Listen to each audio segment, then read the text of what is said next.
चलिए। ये तो सामान रखने कूड़ा महाराज का। हाँ, कूड़ा महाराज का चलो सामान। अब बिरयानी बना दी मेरी बात। अब यह पड़ा। हाँ, तो हमारा विषय चल रहा है समय सार गाथा नंबर 324-27 पे आज लेंगे। इसमें इसका हिंदी अनुवाद है। तत्वविद व्यवहार ग्रह पर द्रव्य को अपना कहे, पर तत्वविद जाने के पर परमाणु भी मेरा नहीं।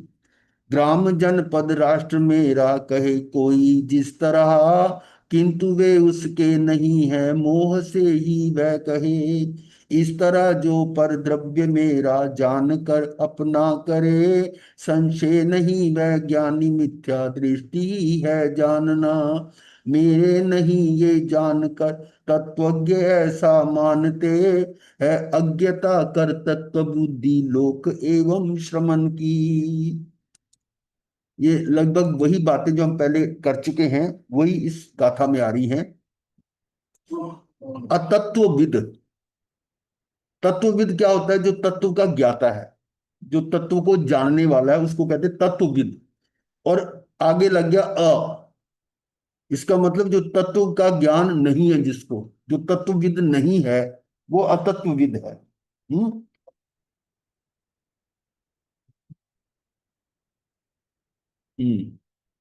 और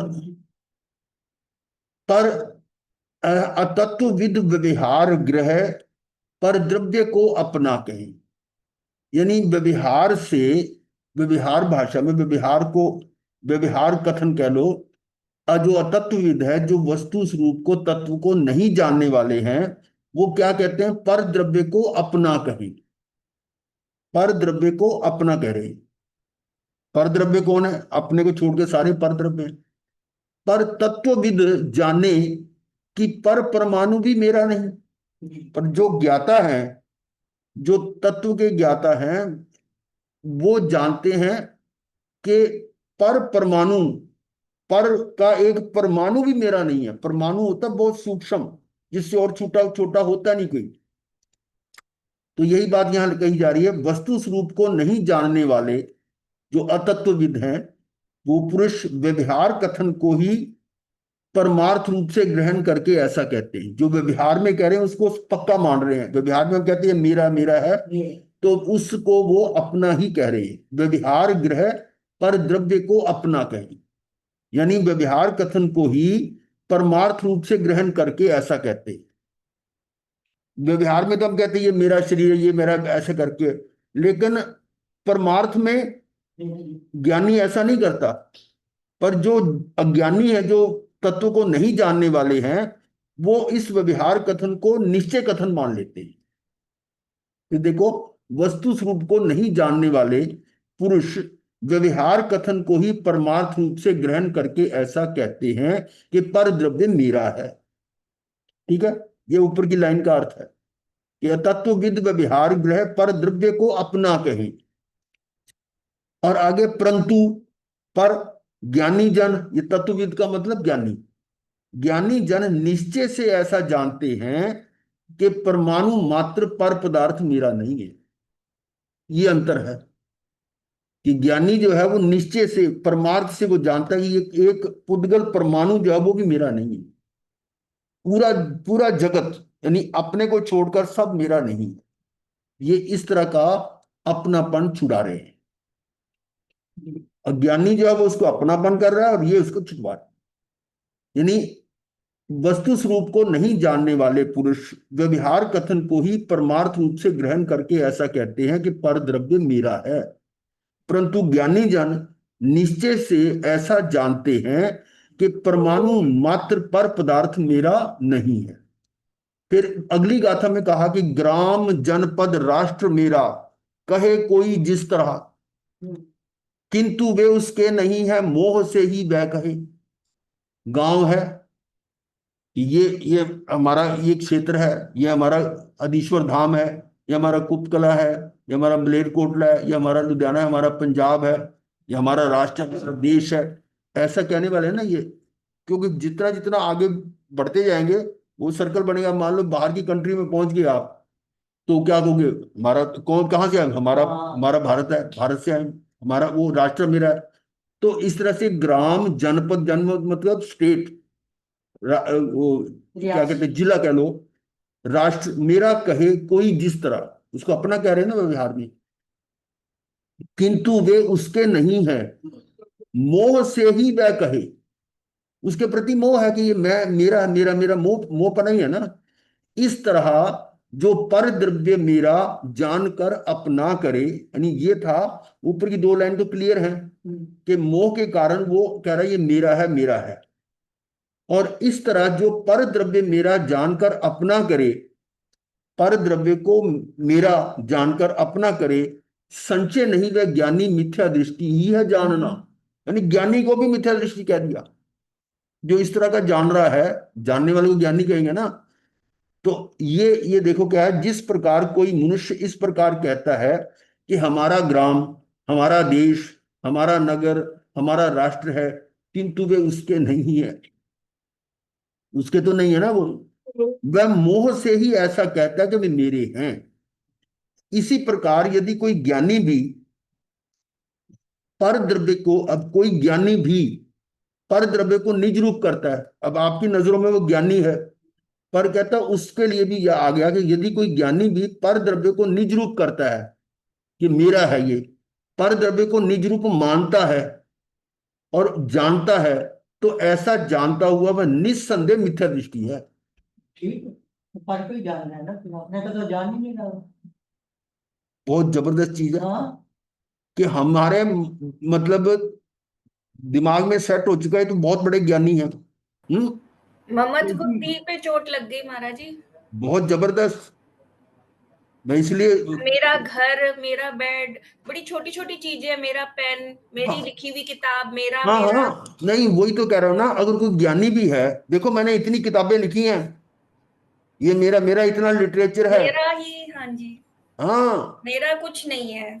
यदि कोई ज्ञानी भी पर द्रव्य को निज रूप करता है कि मेरा ये, मेरा ये मेरा मेरा समुदाय है, मेरा मेरा टोला है, ये मेरा मेरा धर्म है, है, हाँ जी। वो मेरा मेरा जहां भी आ रहा है, यदि कोई ज्ञानी भी ऐसा करता है, पर द्रव्य को निज रूप मानता है, जानता है, तो ऐसा जानता हुआ निस्संदेह, शब्द देखो क्या है, निस्संदेह, बिना शक, मिथ्या दृष्टि है।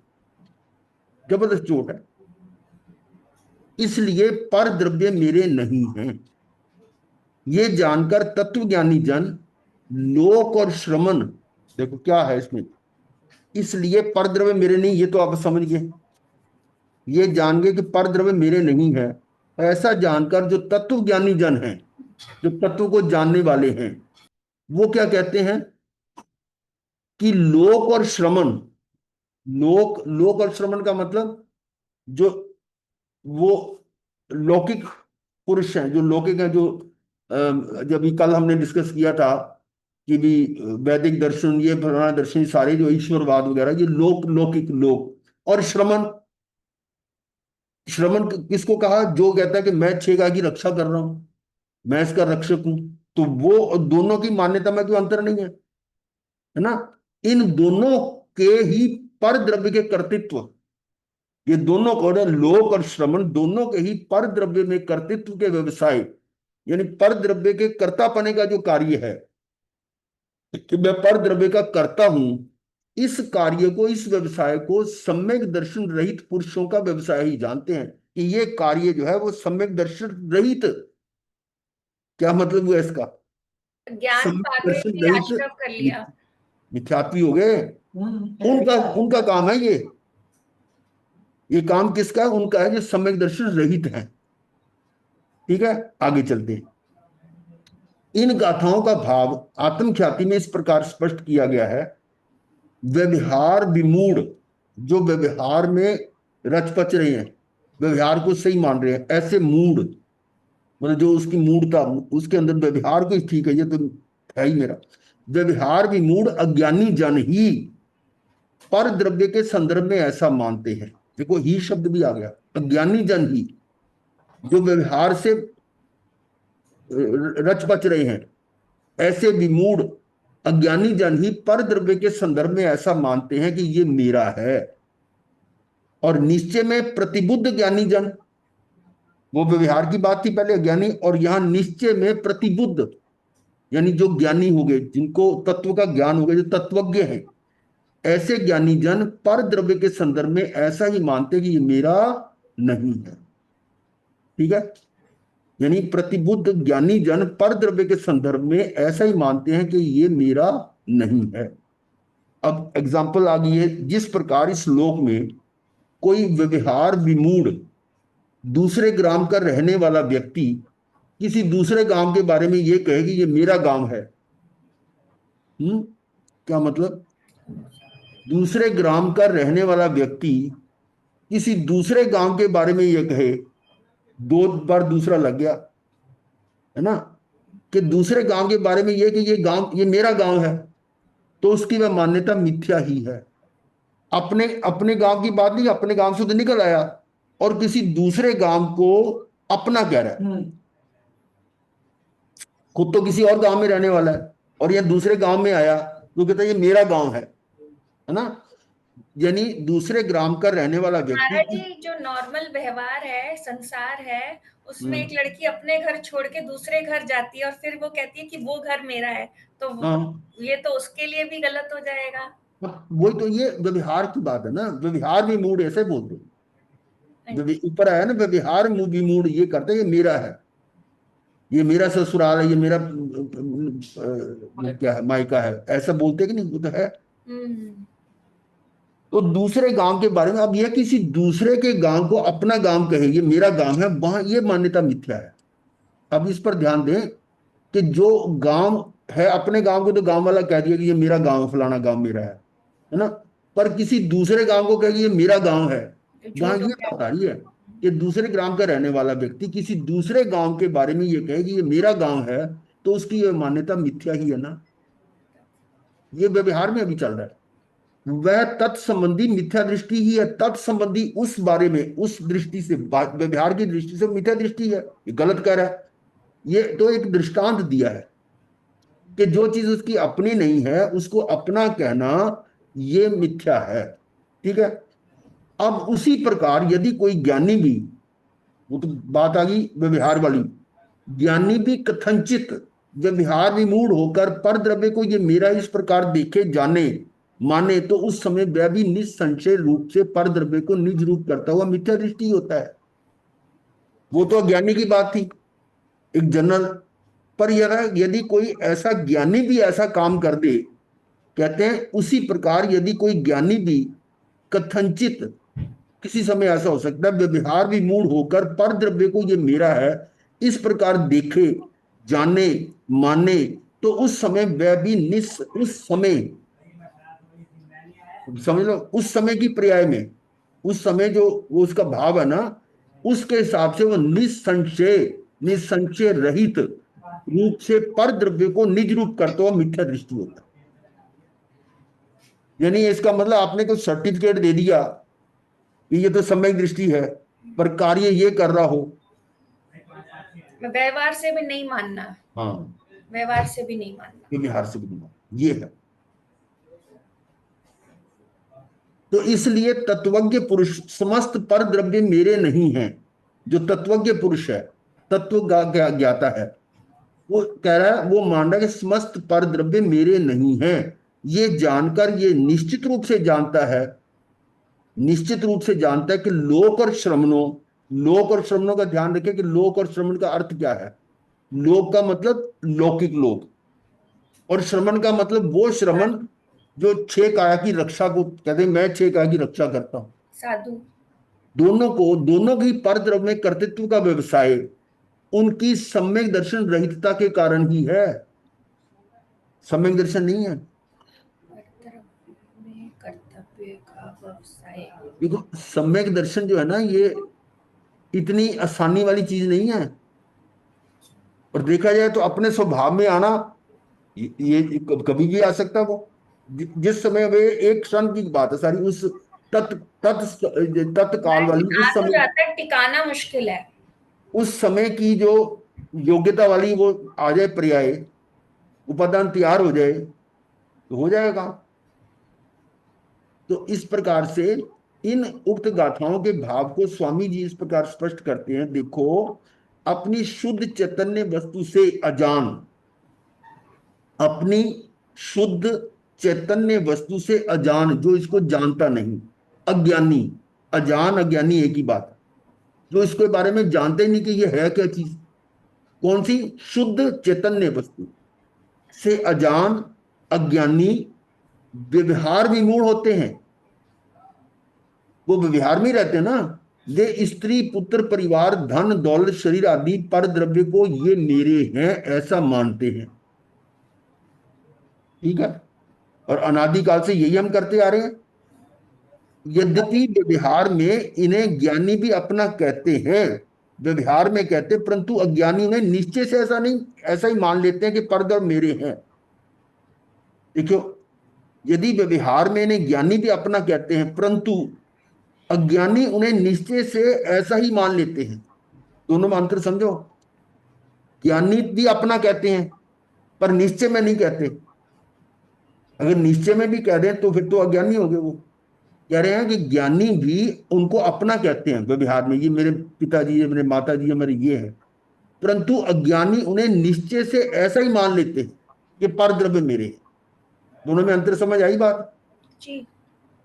कि वो ज्ञानी तो व्यवहार में ही कर रहे हैं, सिर्फ निश्चय में नहीं कर रहे, परंतु अज्ञानी उसको निश्चय से मान लेते हैं।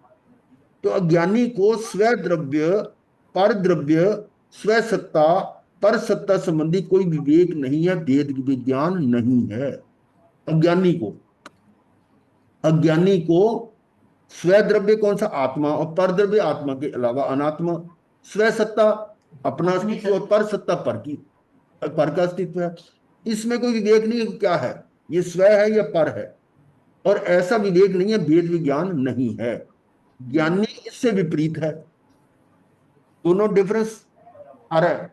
भले व्यवहार से वह कुछ भी कहता हो, व्यवहार से वह कुछ भी कहता हो, परंतु निश्चय से जो अपना एक शुद्ध चैतन्य तत्व है, चेतना, चैतन्य तत्व है, चिदानंदमय ज्ञाता दृष्टा स्वभावी आत्मा, उसी को निज मानता है। देखिए फर्क आ गया। वो वहां पर जो ज्ञानी था ना, वो आया था ऊपर, क्या था कि ज्ञानी राम का अपना मानकर, हाँ, नहीं ऊपर आया था ना वो, जो निश्चय में मिथ्या दृष्टि होता है। हाँ, उसी प्रकार यदि कोई ज्ञानी भी कथनचय व्यवहार विमूढ़ होकर परद्रव्य को ये मेरा इस प्रकार देखे जाने माने, तो उस समय भी वह निसंशय रूप से परद्रव्य को निज रूप करता हुआ मिथ्या दृष्टि होता है, अगर उसको निश्चय में ऐसा जान लेता है। यहां कहने का भाव ये है। और यहां पर क्या है, भले व्यवहार से वह कुछ भी कहता हो, परंतु निश्चय से जो अपना एक शुद्ध चैतन्य तत्व है, चिदानंदमय ज्ञाता दृष्टा स्वभावी आत्मा है, उसी को निज मानता है। वह मानता है कि मैं तो एक उपयोग रूप चिन्ह मूर्ति आत्मा हूं। उपयोगो लक्षणम, उपयोग आत्मा का लक्षण है, जानना देखना, यही काम है। वह पर द्रव्य के एक कण मात्र को, रज कण को अपना नहीं मानता। पर द्रव्य के एक कण मात्र या रज कण, उद्गत परमाणु कह लो, उसको भी अपना नहीं मानता। ये अंतर है। तो जब तक पर का एक परमाणु का भी मेरा स्वामित्व है, तो स्वानुभव नहीं हो सकता। क्या समझे? जब तक मेरा पर में अपनापन है, पर में एक पुद्गल पर भी, एक परमाणु पर भी अपनापन यदि है, तो उसको सम्यक दर्शन नहीं हो सकता। यह है, अपने से अपनापन करना है और पर से हटना है, वो यही सारा है। ये तो आ गया मेरे देव, लो, मेरे देव, मेरे गुरु, मेरे शास्त्र, मेरा कुटुंब परिवार, ऐसा कहना तो व्यवहार है। यहां पर भी चोट है। ये व्यवहार है, ये ठीक है, मेरे देव, मेरे गुरु, मेरे शास्त्र, मेरा कुटुंब परिवार, ऐसा कहना तो व्यवहार है, परंतु ऐसा मानना तो मिथ्या दर्शन ही है। क्यों भाई? मैं अरिहंत को देव मानता हूं, अरिहंत मेरे देव, गुरु मेरे निर्ग्रंथ, शास्त्र मेरे केवली प्ररूपित है ना, और मेरा कुटुंब परिवार, ऐसा व्यवहार से का, परंतु ऐसा मानना मिथ्या दर्शन क्यों है? यहां पर वो घटना याद करो कि जब तीर्थंकर परमात्मा भगवान महावीर स्वामी भगवान गौतम को कह रहे हैं मुझे क्यों देख रहे हो, वो है ये, बाहर से हटो, ये मेरे से भी अपनापन छोड़ो, तुम भी वही हो जो मैं हूं, अपने अंदर जाओ। और ये जो बाहर है मेरापन है, ये प्रमाद है। और एक बार नहीं 36 बार कहा, गौतम क्षण भर का भी प्रमाद मत कर, ये है वो। अब इस बात को आसानी से थोड़ा कोई समझेगा है? ये जल्दी हजम होने वाली चीज है?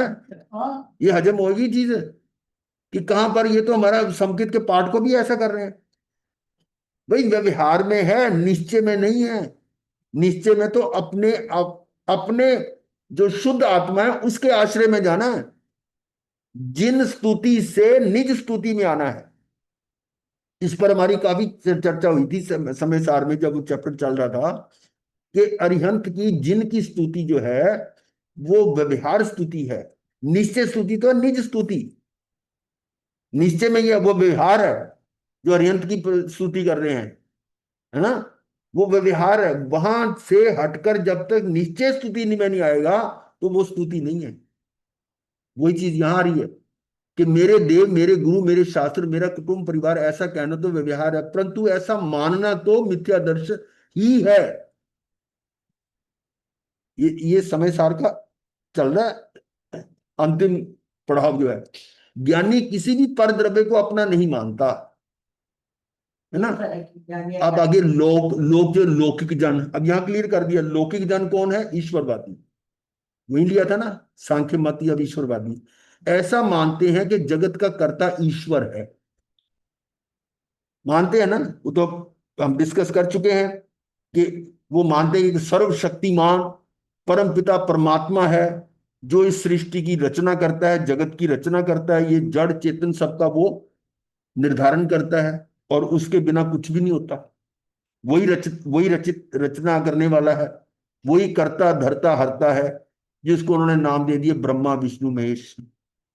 तो यहां पर है कि वो मानते कि जगत का कर्ता ईश्वर है, जगत मतलब पर का कर्ता ईश्वर है। और यदि जैन श्रमण भी ऐसा माने कि पर द्रव्य का कर्ता मैं हूं, कि मैं ये करता हूं, मैं इनकी रक्षा कर रहा हूं, जीवों की छटकाए जीवों की रक्षा कर रहा हूं, मैं ये अपना नियम पालन कर रहा हूं, कर्तापना आ गया ना कि जो कर रहा है, मैं प्रवचन कर रहा हूं, मैं इनको बोध दे रहा हूं, ये सारा कर्तापन है। और यदि ऐसा वो कहता है, ऐसा माने कि पर द्रव्य का कर्ता मैं हूं, तो इस प्रकार तो पर द्रव्य में कर्तृत्व का व्यवसाय दोनों के समान ही ठहरता है। दोनों का क्या फर्क हुआ बोलो? वो कहते हैं जगत का कर्ता, आप कह रहे हो मैं पर द्रव्य का करता हूं। पर द्रव्य और जगत में क्या अंतर है? कुछ नहीं। तो इस पर द्रव्य में कर्तृत्व का जो कार्य है, पर द्रव्य में कर्तापना, ईश्वरवादी भी यही कह रहे हैं और जो श्रमण है वो भी यही कह रहा है ना। तो ये व्यवसाय दोनों के समान ही ठहरता है। और ऐसा मानने वाले लोगों को तो तत्वज्ञ जन और त्रिलोकी नाथ सर्वज्ञ देव ऐसा फरमाते हैं कि वे सब मिथ्या दृष्टि ही हैं। अब बोलो, कहीं भाग जाएंगे? क्या कह दिया?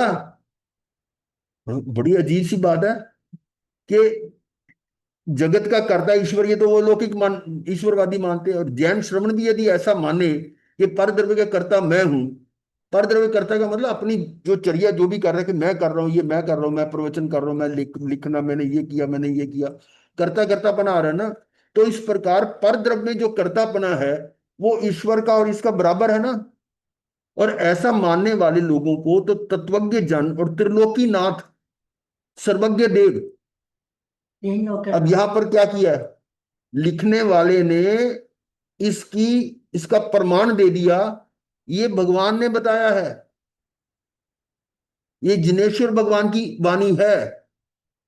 अगर मैं अपनी तरफ से बोलूं तो आप कई तरह के ऑब्जेक्शन लगा दोगे, तू कौन सा आ गया। पर यदि मैं ये सर्टिफाई करता हूं कि ये तो परमात्मा की वाणी है, ये त्रिलोकी नाथ वो सर्वज्ञ देव अरिहंत परमात्मा, तीर्थंकर परमात्मा ऐसा फरमाते हैं, वे सब मिथ्या दृष्टि ही हैं जो पर द्रव्य को कर्ता मानते हैं। कौन मिथ्या दृष्टि है? वे सब मिथ्या दृष्टि ही हैं जो पर द्रव्य को कर्ता मानते हैं। वे पर द्रव्य का मैं कर रहा हूं, मैं पर की हानि या लाभ कर सकता हूं, मैं पर की हानि या लाभ कर सकता हूं, ऐसा मानने वाले नियम से मिथ्या दृष्टि ही है। ये दूसरा प्रमाण दे दिया कि मैं किसी दूसरे का नुकसान कर सकता हूं या लाभ कर सकता हूं, नफा नुकसान हो सकता है, ऐसा मानने वाले नियम से, नियम का मतलब पक्का, वस्तु स्वरूप से। मेरे ख्याल बात क्लियर होगी ना ये? इसमें थोड़ा सा चोट तो लगती है, पर जो सिद्धांत की बात अगर गलत हो तो बताओ। परद्रव्य की बात हो रही है, वस्तु स्वरूप से अनजान, जो तत्व का जानकार नहीं है, अजान है, अज्ञानी जीव व्यवहार में ही विमोहित हो रहा है, व्यवहार में रच पच रहा है। अतः वह ऐसा मानता है कि ये पर द्रव्य शुभ विकल्प और भेद मेरे हैं। पर द्रव्य को अपना कह रहा है, और जो उसके शुभ आ रहे हैं, राग आदि आ रहे हैं, या मान लो धर्म का, जिसको तथाकथित धर्म कहते हैं कि मैं पाठ कर रहा हूं, मैं ये जाप कर रहा हूं, मैं ये उपवास कर रहा हूं, जो भी कर रहा है, अच्छे विकल्प जो है शुभ विकल्प है, और भेद मेरे हैं जो भी इसमें कर रहा हूं। इसी इसी तरह पर द्रव्यों को, पर भावों को मैं करता हूं ऐसा मानता है कि ये जो पर द्रव्य में, पर द्रव्यों को भी और पर भावों को भी अपना मानता है, मैं करता हूं, कर्तापना आ गया ना। उनके संदर्भ में यहां कहते हैं कि ऐसा मानने वाले, चाहे वे लौकिक जन हो या मुनि जन हो। अब यही बात ऊपर कही गई थी कि ज्ञानी भी अगर वो यही काम करता है तो उसको मिथ्या दृष्टि कहोगे ना, उसके साथ जोड़ के देखो कि वो मुनि तो ज्ञानी ज्ञानी कहे जाएंगे ना, पर यदि वो भी अपना मन कर रहा है, दूसरे में कर्तापना दिखा रहा है, तो ऐसा कहते हैं, इनके संदर्भ में यहां कहते हैं कि ऐसा मानने वाले, चाहे वे लौकिक जन हो या मुनि जन हो, वे सब मिथ्या दृष्टि ही हैं। यहां एक प्रश्न ये भी संभव है कि कोई व्यक्ति ज्ञानी होकर भी ऐसा कैसे मान सकता है कि परद्रव्य मेरा है? ये प्रश्न है, फिर ज्ञानी कहेगा हुआ। प्रश्न आ रहा है कि ये भी संभव है, प्रश्न यहाँ एक प्रश्न ये भी संभव है कि कोई व्यक्ति ज्ञानी होकर भी ऐसा कैसे मान सकता है कि परद्रव्य मेरा और मैं उसको कर्ता धरता हूं? कैसे हो सकता है? ऐसा मानने वाला तो अज्ञानी ही होता है। फिर भी यहां ऐसा कैसे लिखा है कि यदि कोई ज्ञानी भी ऐसा माने कि परद्रव्य मेरा, तो वो मिथ्या दृष्टि है? ये प्रश्न आ रहा है। और आश्चर्य की बात यह है कि ये बात मूल गाथा में भी विद्यमान है, वो ऊपर आ चुका है वो ज्ञानी। तो इस प्रकार का प्रश्न आचार्य अमृतचंद्र के चित्त में भी उत्पन्न हुआ था। यही कारण है कि वे आत्मख्याति टीका में कथनचित शब्द का उपयोग करते हैं, और आचार्य जयसेन तो तात्पर्य टीका में स्वयं इस प्रकार का प्रश्न उपस्थित करके उसका उत्तर देते हैं, जो मूलतः इस प्रकार है। अब यहाँ इसका उत्तर आ रहा है। प्रश्न ये था कि ज्ञानी होकर व्यवहार से पर द्रव्य को निज स्वरूप कहने वाला अज्ञानी कैसे होता है? मतलब प्रश्न तो काफी जबरदस्त है। सिद्धांत सिद्धांत को गौन करा ना उसने, सिद्धांत को गौन करा। हाँ, अब देखो इसलिए कैसे उत्तर आ रहा है। जिस प्रकार प्राथमिक जीवों को संबोधन करने के लिए उस काल में ही व्यवहार न्याय का अनुसरण करना चाहिए। यहां प्राथमिक जीवों को संबोधन, प्राथमिक जीवों को संबोधन करने के लिए उस काल में ही व्यवहार न्याय का अनुसरण करना चाहिए, यानी किसी को संबोधन करते हुए व्यवहार का प्रयोग कर लिया। लेकिन यदि प्राथमिक जीवों के प्रतिबोधन काल को छोड़कर, उस समय को छोड़ दिया, अन्य काल में भी कोई ज्ञानी जीव कतक फल के समान आत्मा को शुद्ध करने वाले शुद्ध नय से च्युत होकर यदि पर द्रव्य को निज रूप मानता है, तो उस समय ही वह मिथ्या दृष्टि हो जाता है। बात समझ आई कुछ? कि किसी को समझाने के लिए अब व्यवहार न्याय का अनुसरण कर रहे हैं, लेकिन उस काल के बीत जाने पर भी उसी व्यवहार का आचरण कर रहे हैं। फिर पढ़ रहा हूं, जिस प्रकार प्राथमिक जीवों को संबोधन करने के लिए उस काल में जिस समय संबोधन कर रहे हैं व्यवहार न्याय का अनुसरण करना चाहिए।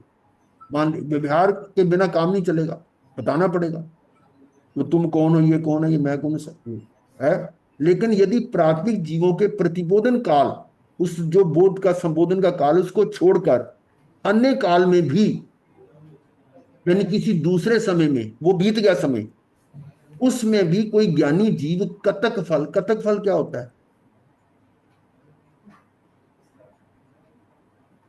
कतक फल के समान आत्मा को शुद्ध करने वाले शुद्ध नय से च्युत होकर यदि पर द्रव्य को निज रूप मानता है, तथा कथित वैसा ही कहना चाहता नहीं नहीं जिसका कोई इस समय प्रयोजन नहीं है। जैसे नहीं, अगर हम किसी को अपने बच्चे को स्कूल में भर्ती कराने जाते हैं, तब कहते हैं कि ये मेरा बेटा है। अब वो स्कूल में भर्ती हो गया, उसके बाद भी सारा दिन गाते रहेंगे ये मेरा बेटा, ये मेरा बेटा, तो वो कतक फल है, अप्रयोजन से है। तो उस समय फिर वो मिथ्या दृष्टि हो जाएगा। क्या मतलब कतक फल जैसे क्या हम हुआ? हाँ एक एक व्यवहार से है कि ये मेरा बेटा है, वो स्कूल हाँ में भर्ती कराना है तो बताना था, तब आपने व्यवहार से अनुसार उसको बता दिया। अब हाँ। वो काम पूरा हो गया, उसके बाद भी आप पूरा दिन कहते हो या कोई भी बात में अपने आप को कहते हो ये मेरा बेटा है, ये मेरा बेटा है, तो फिर वो गलत हो गया। वो तो बात समझ आ गई, पर ये कतक फल क्या होता है, ये इस पे अप्रयोग, देखो। जिसका फल का कोई वैल्यू नहीं है, बिना मतलब पे भी बोल रहे हैं, शायद कोई वो ही ज्ञानी आएगा। जीव कतक फल के समान आत्मा को शुद्ध करने वाले शुद्ध नय से च्युत होकर पर द्रव्य को निज रूप मानता है। शुद्ध नय से, शुद्ध नय कैसा है? जो आत्मा को शुद्ध करने वाला है, ऐसे समझो। कतक फल के समान, यानी कतक फल जो ऐसा होगा जो किसी को शुद्ध करने के काम आता है, ऐसा जो मेरी समझ में आ रहा है, वो उसके समान आत्मा को शुद्ध करने वाले, जो आत्मा को शुद्ध करता है वो शुद्ध नय है। उस शुद्ध नय से च्युत होकर, यानी उस शुद्ध नय की जगह अशुद्ध नय में आ गया, च्युत होकर यदि पर द्रव्य को निज रूप मानता है, मतलब उस समय जब आप संबोधन कर रहे हैं वो बात ठीक है कि ये है, वो आपने व्यवहार कर लिया, वो समय बीत गया। कायफल है सर, महाराज जी डिक्शनरी में कायफल, कतक फल को कायफल कहा गया है। कायफल, पाए, कायफल, चलो होगा कोई, कायफल। मतलब कोई ऐसा है जो जो किसी चीज को शुद्ध करने के काम आता होगा। क्योंकि जो दृष्टांत दिया गया ना, आगे देखो, जो शुद्ध नय है ना, वो आत्मा को शुद्ध करने वाला है, और वो शुद्ध नय को उपमा दी गई कतक फल के समान। महाराज कतक जी जैसे फल पारस होता है, पारस पत्थर होता है, ऐसे पत्थर नहीं है ना, फल है ये कोई, मतलब उपमा दे रहे हैं, पारस के समान उपमा है है। जैसे हाँ पारस। जी। तो ये कतक फल के समान, यानी उसके समान कौन है? शुद्ध नय उसके समान है। उस शुद्ध नय से हिल गया, जो शुद्ध नय तो आत्मा को शुद्ध करने के लिए होगा ना, पर उस शुद्ध नय से वो हट गया। ऐसा हटकर च्युत होकर यदि पर द्रव्य को निज रूप मानता है, तो उस समय ही वह मिथ्या दृष्टि हो जाता है। बात क्लियर हुई कि नहीं हुई?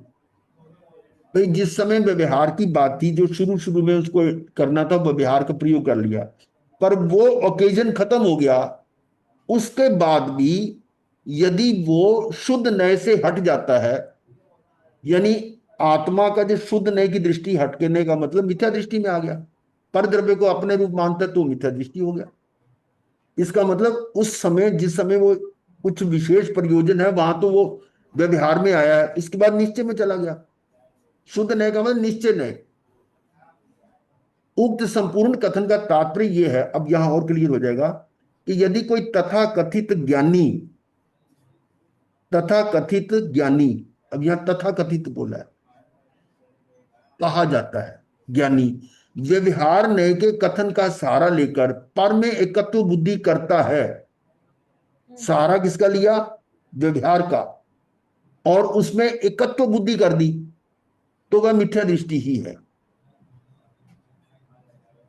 किसी विशेष कार्य के लिए व्यवहार का एग्जाम्पल दिया, उसका अनुसरण किया, वो बात, लेकिन उस काल के बीत जाने के बाद, तो उस समय अगर व्यवहार के कथन का सहारा लेकर पर में एकत्व बुद्धि करता है तो मिथ्या दृष्टि ही है। ये अर्थ निकलता है। चलो आगे आ गया। इन गाथाओं के भाव को अब स्पष्ट करने वाला कलश काव्य लिखते हैं, और क्लियर हो जाएगा इसमें। ये कलश है, ऊपर तो संस्कृत में है।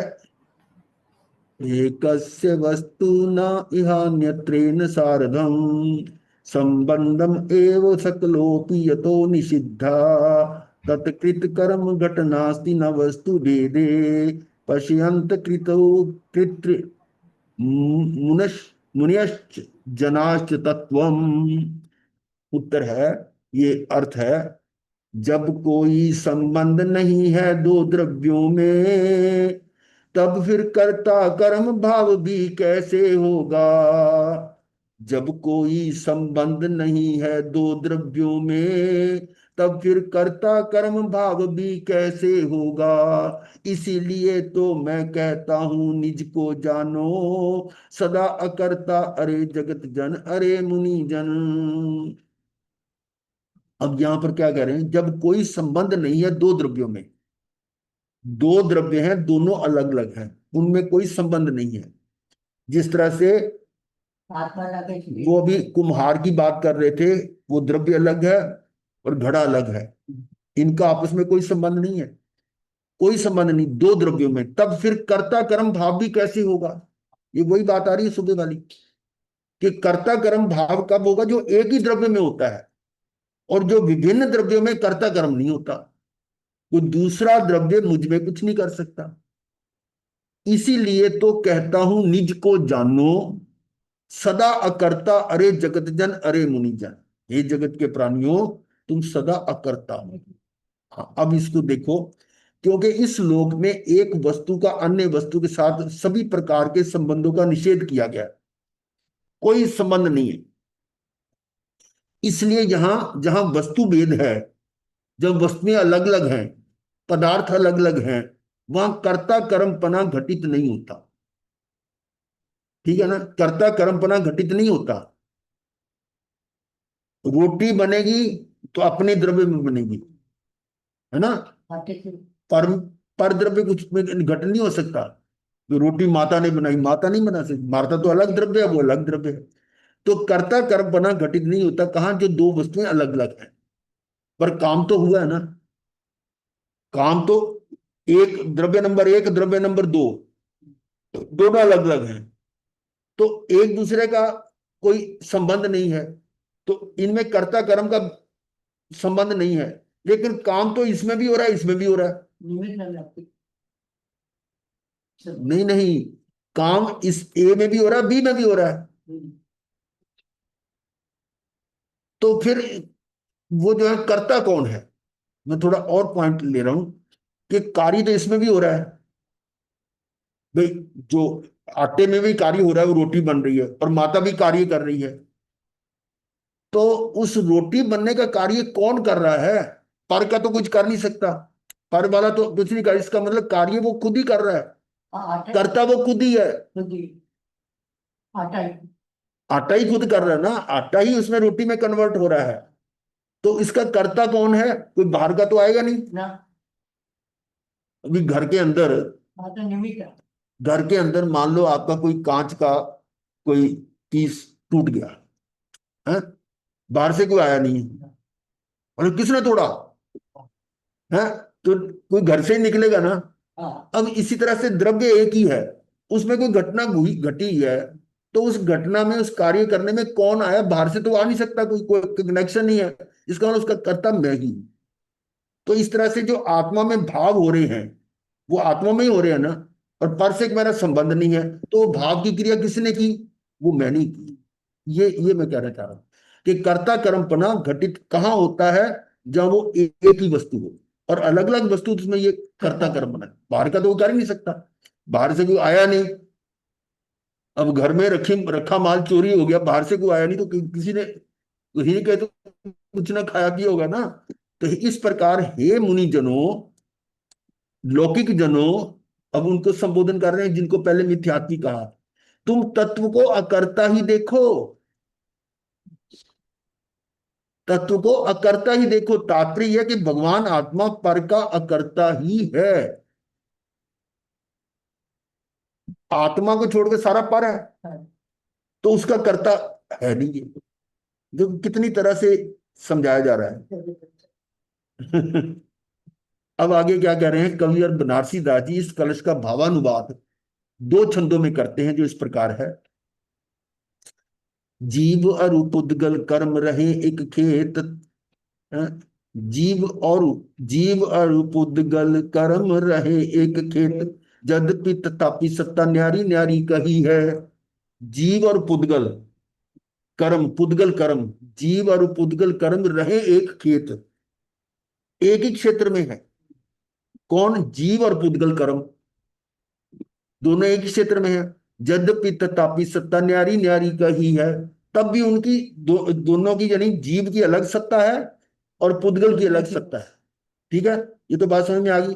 जीव और पुद्गल कर्म रहे एक खेत, यद्यपि तथापि सत्ता न्यारी न्यारी कही है। लक्षण स्वरूप गुण पर जे प्रकृति भेद, दुहु में अनादि ही की दुविधा रही है। क्या मतलब? लक्षण स्वरूप गुण पर जय प्रकृति भेद, जो उनके स्वरूप गुण हैं। पर इसको देखे क्या कह रहे हैं, यद्यपि जीव और पौद्गलिक कर्म एक ही स्थान पर एक साथ रहते हैं, एक ही क्षेत्र में है, तथापि उनका अस्तित्व भिन्न भिन्न ही कहा गया है। उनमें अनादि काल से ही लक्षण स्वरूप गुण पर्याय और प्रकृति संबंधी दो पना पड़ा हुआ है। अब ये क्या मतलब इसका देखियो, लक्षण स्वरूप गुण पर्याय का मतलब पर्याय, प्रकृति सबकी अलग अलग है। दोनों में अनादि ही की दुविधा रही है, ये अनादि काल से दोनों में ये भेद रहा है। दो द्रव्य अलग अलग हैं, उनके लक्षण स्वरूप गुण पर्याय सब में भेद है। एक का लक्षण दूसरे में नहीं है, एक का स्वरूप दूसरे में नहीं है, गुण सबके अलग अलग हैं। जीव के अलग गुण है, जी का गुण है जानना जानना, और उसके है कि ग्रहण गुण है। पर्याय भी सबके अलग अलग हैं, प्रकृति भी अलग अलग है। तो ये अनादि से ऐसा ही है, यही बात कर रहे हैं कि उनमें अनादि काल से ही लक्षण स्वरूप गुण पर्याय और प्रकृति संबंधी दो पना पड़ा हुआ है। दो पना मतलब दो तरह का है। और एते पर भिन्नता न भाष्य जीव कर्म की, जो लो मिथ्या भाव तो लो ओधी बाऊ बही है। एते पर भिन्नता न भाष्य, कैसे? कि ऐसी स्थिति होने पर भी, ऐसा होने पर भी जब तक मिथ्यात्व भाव की उल्टी हवा चल रही है, एते पर भिन्नता न भाष्य जीव कर्म को, जो लो मिथ्यात्व भाव तो लो ओदी बाऊ बही है। बाऊ का मतलब ये वायु, ये यहां आ गया कि जब तक मिथ्यात्व भाव की उल्टी हवा चल रही है, ऐसी स्थिति होने पर जब तक मिथ्यात्व भाव की उल्टी हवा चल रही है, अर्थात जब तक विपरीत मान्यता है, तब तक जीव को जीव और कर्मों में भिन्नता भाषित नहीं होती। क्या बात है, ये जीव और कर्मों में कोई फर्क नजर नहीं आ रहा, कर्म को भी अपना मान रहा है। किंतु जब सम्यक ज्ञान उदित होता है, ज्ञान के उदोत होत ऐसी शुद्धि दृष्टि भई, जीव कर्म पिंड को अकर्तार सही है। अकर्ता क्या कह रहे हैं कि जब सम्यक ज्ञान उदित होता है, दृष्टि सम्यक हो जाती है, तो ये जीव कर्म पिंड का अकर्ता ही भाषित होने लगता है। फिर अपने आप समझाते अकर्ता अकर्ता ही हो जाता है। एक वस्तु जैसी जू है तासो मिले न आन, जीव अकर्ता कर्म को ये अनुभव परवान। एक वस्तु जैसी है वैसी ही है, उससे अन्य पदार्थ मिल ही नहीं सकता। बोलो क्या अर्थ हुआ इसका? एक वस्तु जैसी है वैसी ही है, उससे अन्य पदार्थ मिल ही नहीं सकता। आप एक तरह दूसरे धर्म में कैसे मिलेगा सर? नहीं मिलेगा। जीव कर्मों का अकर्ता ही है, ये बात अनुभव से प्रमाणित। ठीक है, आगे चलते हैं। इस कलश का भाव स्वामी जी इस प्रकार स्पष्ट करते हैं, अब और क्लियर हो जाएगा। देखो इस लोक में अनंत जीव, अनंत अनंत पुद्गल, अनंत जीव और अनंत अनंत पुद्गल। अभी दोनों में फर्क क्या है? जीव ज्यादा है या पुद्गल ज्यादा है? उद्गल ज्यादा है। पुद्गल ज्यादा है, पुद्गल ज्यादा है। अनंत अनंत पुद्गल, हाँ। एक एक धर्म, एक एक एक एक कौन है? धर्म अधर्म और आकाश एक एक है। धर्म भी एक है, द्रव्य अधर्म भी एक है, आकाश भी एक है। और असंख्यात कालानु, ये कालानु की जो है ना, ये थ्योरी जो है इन दिगंबर मान्यता में हमारे यहाँ पढ़ने में नहीं आया, क्योंकि हमारे तो काल अनंत भी बताया। ये असंख्यात कालानु है, काल के अनु, ये शब्द है वैसे कहीं ना कहीं आया हुआ है हमारे। तो असंख्यात मान लो कि ये असंख्यात है, तो टोटल जो है छयों के मिला लोगे तो अनंत ही है भाई। ये अनंत जीव अनंत है, पुद्गल अनंत अनंत है, ये धर्म एक हो गया, आकाश धर्म आकाश एक हो गया, और काल के असंख्यात है, सारे मिल मिला के कितने हो गए? इस प्रकार जाति अपेक्षा छह तथा संख्य अपेक्षा अनंत अनंत द्रव्य है। जाति से तो छह है ये, पर संख्या की अपेक्षा सारे मिल के जाएंगे तो अनंत अनंत है ना, अनंत अनंत। हाँ। उनमें प्रत्येक द्रव्य का अन्य द्रव्य के साथ सभी प्रकार के संबंधों का निषेध किया गया। हाँ, किसी का एक के दूसरे के साथ नहीं है, सबका अस्तित्व अपना अपना है। नहीं नहीं, यहाँ छह की बात नहीं आ रही। ये प्रत्येक द्रव्य कौन सा है? यहाँ द्रव्य अनंत अनंत बना दिए। मतलब सेम जाति के द्रव्य में भी एक दूसरे के साथ कोई संबंध नहीं हाँ है। जी, छह द्रव्य की बात तो मोटी मोटी है ना, और छह द्रव्य में कुल मिलाकर अनंत अनंत है द्रव्य। उनमें से प्रत्येक द्रव्य का अन्य द्रव्य के साथ सभी प्रकार के संबंधों का निषेध किया गया। उनमें भी मान लो दो पुद्गल ही हैं, तो पुद्गल पुद्गल में भी कोई एक दूसरे का निषेध कर दिया गया। हाँ, तो बोलते हैं एक द्रव्य अन्य द्रव्य के साथ सभी प्रकार के संबंधों, उसकी अपनी पर्याय है, उसकी अपनी पर्याय है। एक वस्तु अन्य वस्तु के अभाव स्वभाव वाली ही है, एक वस्तु में दूसरी वस्तु का अभाव है।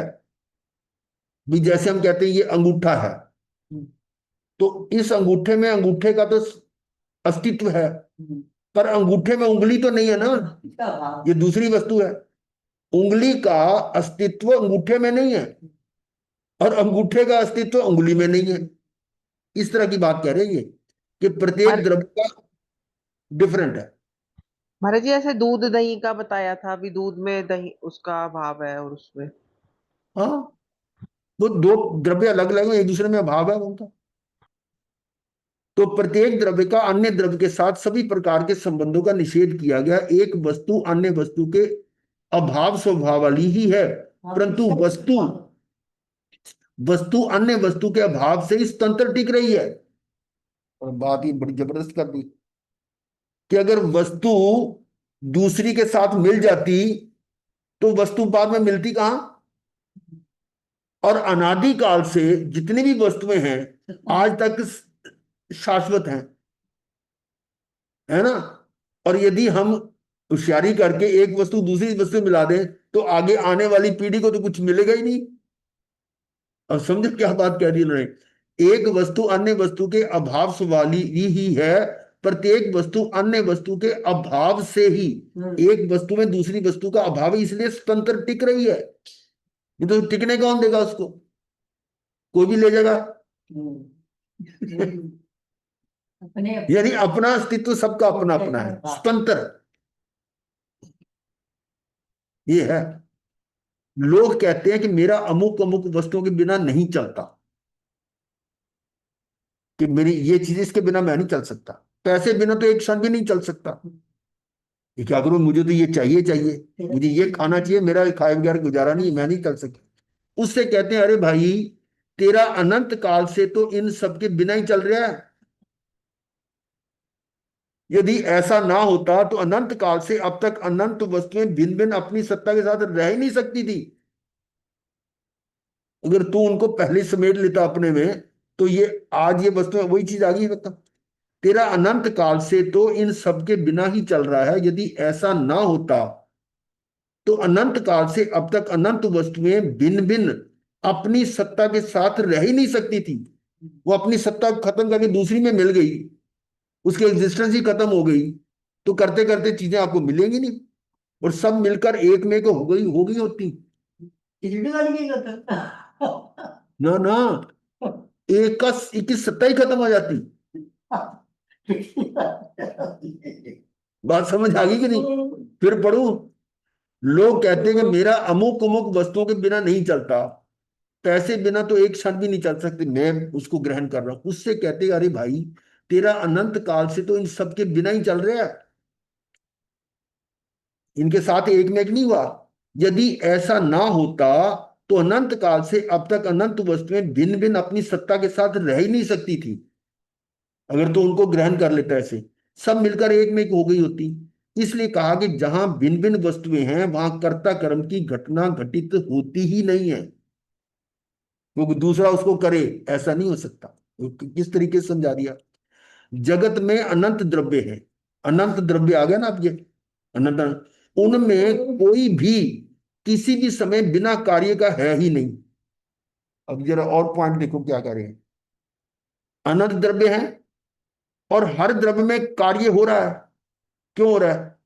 अपने सत्य में उसमें हो रहा है ना। अरे परिणमन गुण के ये कारण परिणमन हो रहा है हर समय। हाँ, सामान्य गुण है द्रव्य गुण पर्याय, कि हर द्रव्य में उसका वस्तुत्व गुण है, उसका जो वस्तुत्व गुण कर उस समय हर समय उसके अंदर कार्य हो रहा है, और कार्य हो रहा है तो उसका अंदर परिणमन हो रहा है।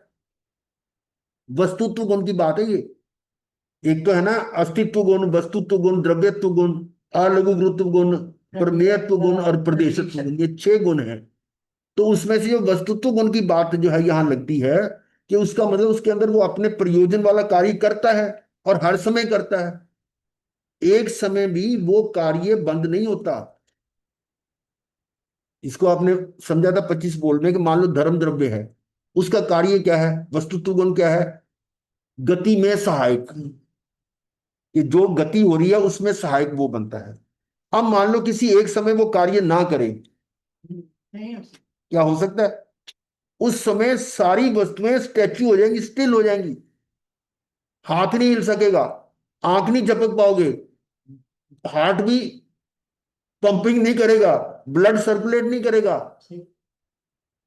अब समझो जरा कि अगर एक समय भी वो अपना कार्य बंद कर दे, इसका ये है कि कोई भी किसी भी समय बिना कार्य का है ही नहीं। ठीक है, प्रति समय में अपने कार्य अर्थात पर्याय को तो करता ही है ना। कौन करता है उसको? वो बाहर का तो कर नहीं सकता।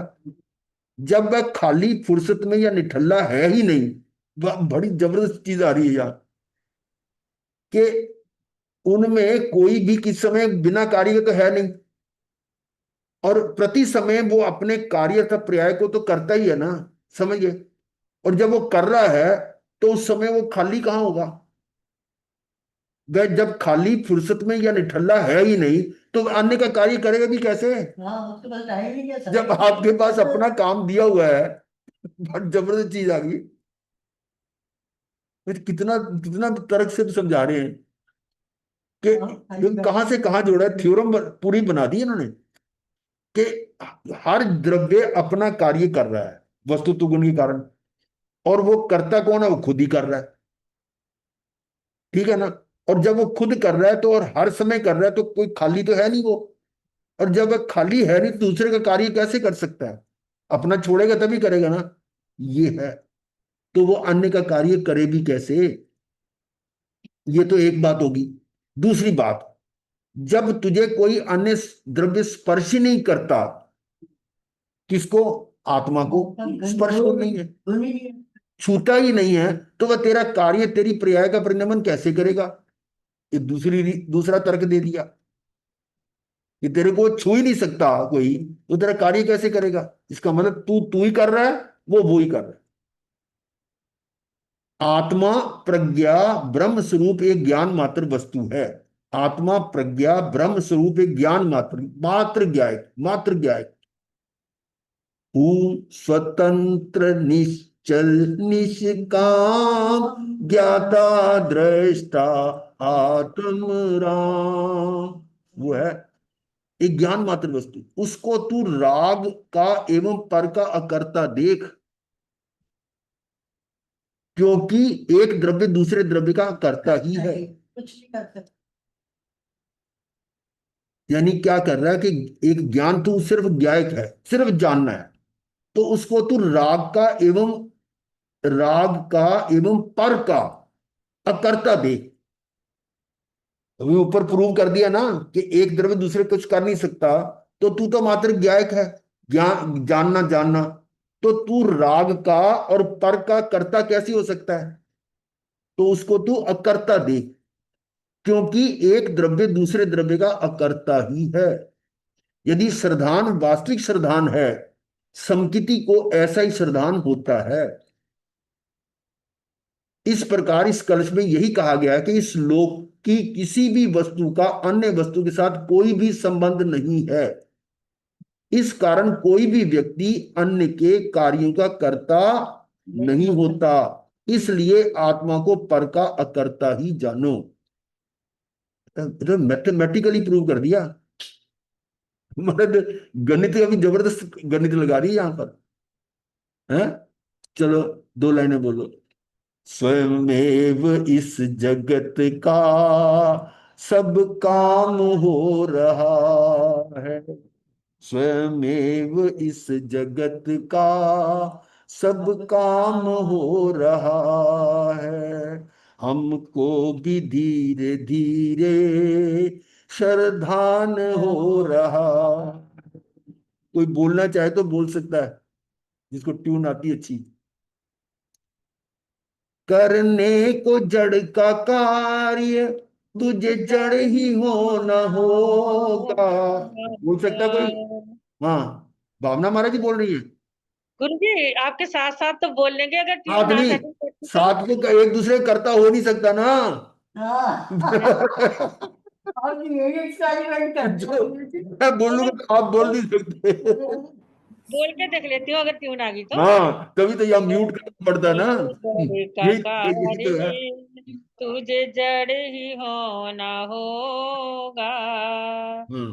अज्ञान में ही अब तक अज्ञान को ही भोगा। Very good. हाँ। जो होने योग्य होता बस वो ही हो रहा है। स्वयं एव इस जगत का सब काम हो रहा है। स्वयं एव इस जगत का सब काम हो रहा है। हम्म। गुरुजी तीसरी लाइन की ट्यून यही है कि कोई और है? हाँ, तीसरी ट्यून यही है कि कुछ और है? जो होने योग्य होता बस वो ही हो रहा है। हाँ जी। स्वयं इस जगत का सब काम हो रहा है। भाई जो नहीं करने को जड़ ट्यून का। कह रही हूँ। हाँ, तीसरी लाइन की ट्यून ऊपर जैसी है या अलग है तीसरी लाइन की? मैं समझा नहीं। बोलना गुरुजी एक बार आप तीसरी लाइन की ट्यून। महाराज जी ट्यून कह रहे हैं, ऐसी ट्यून मतलब उसकी कौन? लय लय। अच्छा अच्छा, लाइन ठीक में है। ऐसे, करने को जड़ का कार्य हाँ तुझे जड़ ही होना होगा। हाँ। अज्ञान में ही अब तक अज्ञान को ही भोगा। जो होने योग्य होता बस वो ही हो रहा है। जो होने योग्य होता बस बस वो वो ही ही हो हो रहा रहा है। हम्म। स्वयमेव इस जगत का सब सब काम हो रहा है। जो स्वर्ण भाव में से हम्म। नहीं लोह भाव होवे। अब एक कोई बोलने दो, पूजा को बोलने दो। बामन महाराज जी, पूजा को ठीक ही है बोलने गुरुजी। दो। हाँ, ठीक पूजा है को गुरुजी। आप म्यूट रखो। पूजा को हाँ बोलने दो। आवाज आपको पीछे हो जाती है ना। पूजा बोलेगी। त्रितत्व का ये बोझा अब तो तर रहा है। कर्तृत्व का ये बोझा अब तो तर रहा है। स्वयमेव इस जगत का सब काम हो रहा है। हम्म। स्वयमेव इस जगत का सब काम हो रहा चलो, है। ब- बहुत अच्छा है। इसमें तो बहुत जबरदस्त भाव है। कर्तृत्व का ये बोझा अब तो उतर रहा है। उतर रहा है कि नहीं उतर रहा? जी कुछ गुरुदेव तो जी, उतर रहा होगा। कर रहा है बोलते। सारा उतर गया है। हाँ ठीक है, चलिए ध्यान करेंगे हम गुरुदेव के आगे से। चत्तारी मंगलम, अरिहंता मंगलम, सिद्धा मंगलम, साहू मंगलम, केवली पनतो धम्म मंगलम। चत्तारी लुगुत्मा, अरिहंता लुगुत्मा, सिद्धा लुगुत्मा, साहू लुगुत्मा, केवली पनतो धम्म लुगुत्मो।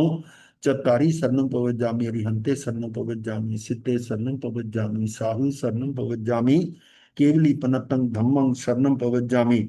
चार मंगलिक, चार उत्तम, चार शरणा और न शरणा कोई, जो भव्य प्राणी हाथ रखिए हजार।